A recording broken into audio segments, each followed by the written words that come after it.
బంగాళాఖాతంలో ఏర్పడేటువంటి అల్పపీడనం కారణంగా రాబోయేటువంటి 6 రోజుల్లో రాష్ట్రంలోని పలు ప్రాంతాల్లో భారీ వర్షాలు పడతాయని వాతావరణ శాఖ తెలిపింది.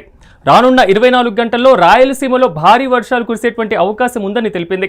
కోనసీమ, ప్రకాశం, కర్నూలు, నంద్యాల జిల్లాలకు ఎల్లో అలర్ట్ను జారీ చేసింది. మరోవైపు ఈ నెల 18న మరో అల్పపీడనం ఏర్పడుతుందని వాతావరణ నిపుణులు అంచనా వేస్తున్నారు. దీంతో నెలాఖరు వరకు రాష్ట్రంలో వర్షాలు కురుస్తాయని అభిప్రాయపడుతున్నారు. దీంతో ప్రజలు అప్రమత్తంగా ఉండాలని సూచనలు జారీ చేశారు.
బంగాళాఖాతంలో ఏర్పడేటువంటి అల్పపీడనం కారణంగా రాబోయే 6 రోజుల్లో రాష్ట్రంలోని పలు ప్రాంతాల్లో భారీ వర్షాలు కురుస్తాయని వాతావరణ శాఖ తెలిపింది.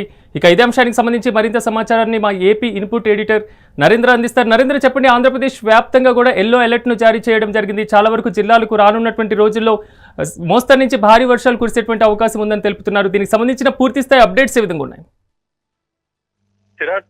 దక్షిణ కోస్తా మీదుగా ఉపరితల ఆవర్తనం కొనసాగుతూ ఉందని విపత్తు నిర్వహణ శాఖ ఇప్పటికే దీనికి సంబంధించినటువంటి పూర్తి స్థాయిలో అధికారులు కూడా అలర్ట్ చేసింది. దక్షిణ కోస్తా మీదుగా ఉపరితల ఆవర్తనం కొనసాగుతున్నట్టు విపత్తు నిర్వహణ సంస్థ సంబంధించిన అధికారులు కూడా పూర్తి స్థాయిలో అందుబాటులో ఉండాలంటూ కూడా ఆదేశాలు జారీ చేసింది. ఒక పక్క రేపు ఎల్లుండి రాష్ట్రంలో పలు చోట్ల పిడుగులతో కూడినటువంటి తేలికపాటి నుంచి మోస్తారు వర్షాలు కురిచేటువంటి అవకాశం ఉంది. అదేవిధంగా బుధవారం నాటికి పశ్చిమ మధ్య బంగాళాఖాతంలో అల్పపీడనం ఏర్పడేటువంటి అవకాశం ఉందంటూ కూడా విపత్తు నిర్వహణ సంస్థ పేర్కొంది.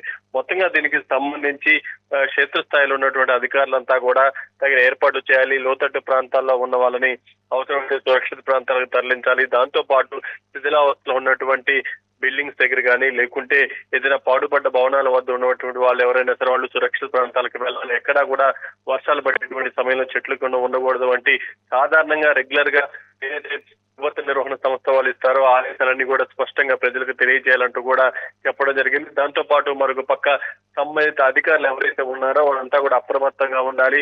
దానికి సంబంధించినటువంటి లోతట్టు ప్రాంతాల్లో ఇబ్బందికర పరిస్థితులు ఏర్పడకుండా ఎప్పటికప్పుడు ప్రభుత్వం దృష్టికి తీసుకురావాలి. అవసరమైనటువంటి సహాయ సహకార చర్యలు కూడా చేపట్టాలంటూ జిల్లా కలెక్టర్లకి ఇప్పటికే దీనికి సంబంధించినటువంటి ఉన్నతాధికారులు ఆదేశాలు జారీ చేశారు. మరొక పక్క కొన్ని జిల్లాల్లో స్పెసిఫిక్ గా చెప్పడం కూడా జరిగింది. ఆ జిల్లాలో పెద్ద ఎత్తున వర్షం పడేటువంటి అవకాశం ఉంది. తక్కువ సమయంలోనే ఎక్కువ వర్షపాతం నమోదైతే అక్కడ డ్రైనేజ్ కు సంబంధించి కానీ లేకుంటే అక్కడ ఉన్నటువంటి ఇబ్బందికర పరిస్థితులకు సంబంధించి కానీ ఏ విధంగా ముందుకు వెళ్ళాలి ఏంటనే దాని మీద కూడా అధికారులు ఇప్పుడే దానికి అన్ని ఏర్పాట్లు చేసుకుంటూ ఉన్నారు.